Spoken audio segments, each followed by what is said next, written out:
Uranium fuel লোডিংয়ের মাধ্যমে পরমাণু বিদ্যুৎ উৎপাদনের নতুন যুগে প্রবেশ করল বাংলাদেশ। এর মধ্য দিয়ে আগামী 1 বছরের মধ্যে জাতীয় গ্রিডে যোগ হবে 2400 মেগাওয়াট বিদ্যুৎ। বিশেষজ্ঞরা বলছেন, দীর্ঘমেয়াদে বিদ্যুৎ ঘাটতি পূরণ ছাড়াও দ্রুত শিল্পায়ন ত্বরান্বিত করবে পরিবেশ বান্ধব এই বিদ্যুৎ কেন্দ্র। আদিত্য মামুনের রিপোর্ট।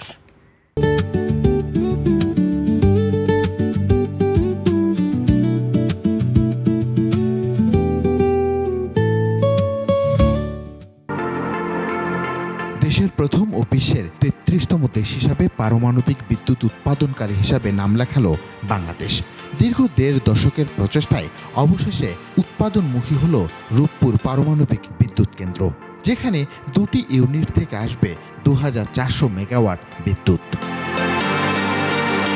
৩ থেকে ৫% সমৃদ্ধ ইউরেনিয়াম দিয়ে তৈরি ফুয়েল রডের মাধ্যমে অ্যাসেম্বলি গঠন করে রিঅ্যাক্টরের ভেতরে স্থাপন করা হয়, যাতে ধাপে ধাপে বসানো হবে ১৬৩টি ফুয়েল অ্যাসেম্বলি। রিঅ্যাক্টরে স্থাপিত নিউক্লিয়ারগুলো ভাঙনের মাধ্যমে বাষ্প থেকে ঘুরবে টারবাইন, সেখান থেকে বিদ্যুৎ উৎপন্ন হয়ে যোগ হবে জাতীয় গ্রিডে। এখন বিদ্যুৎ উৎপন্ন যদি বলি, আমার ফিশন রিঅ্যাকশন যেহেতু হয়েছে, আমার এনার্জি হচ্ছে, কারণ ওই একটা রিঅ্যাকশনে আমি 200 মেগাওয়াট এনার্জি পাচ্ছি। পানি গরম করলে আমার স্টিম তৈরি হবে, সেই স্টিমটাই তো আবার টারবাইনকে ঘোরাবে। ফিশন রিঅ্যাকশন হলো, আমি এনার্জি পেলাম, এইবারে হয়েছে আমার পাওয়ার স্টার্টআপের কথা।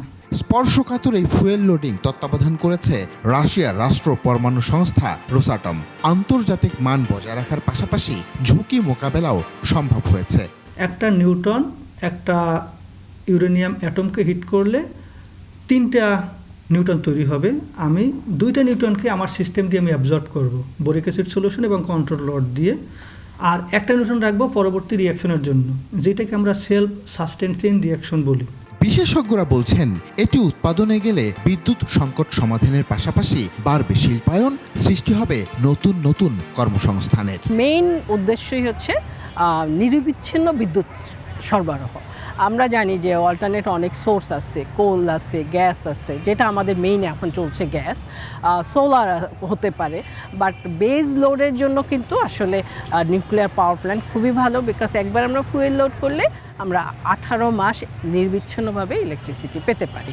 কম কার্বন নিঃসরণের ফলে একদিকে যেমন জলবায়ু পরিবর্তন মোকাবেলা সম্ভব হবে, অন্যদিকে নিউক্লিয়ার বিজ্ঞানী তৈরি হলে তা দীর্ঘমেয়াদে পরিণত হবে সম্পদে। ফুকুশিমার পরে যেহেতু এই ডিজাইনটা ডেভেলপ করেছে, সো ফুকুশিমার অ্যাক্সিডেন্টে যে ডিমেরিটসগুলো ছিল সেগুলো সবই ওভারকাম করেই আসলে এটা করা হয়েছে।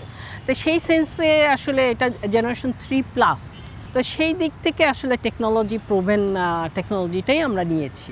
পরীক্ষামূলক ধাপ শেষ করে শিগগিরই জাতীয় গ্রিডে বিদ্যুৎ সরবরাহের মাধ্যমে সফল হবে দেশের বৃহৎ এই প্রকল্প। এরপরে আরও ইউনিট বাড়াবো বা আরও পাওয়ার প্ল্যান্ট করবো, তখন কিন্তু আমাদের এত খরচ পড়বে। আদিত্য মামুন, 21 টেলিভিশন, ঢাকা।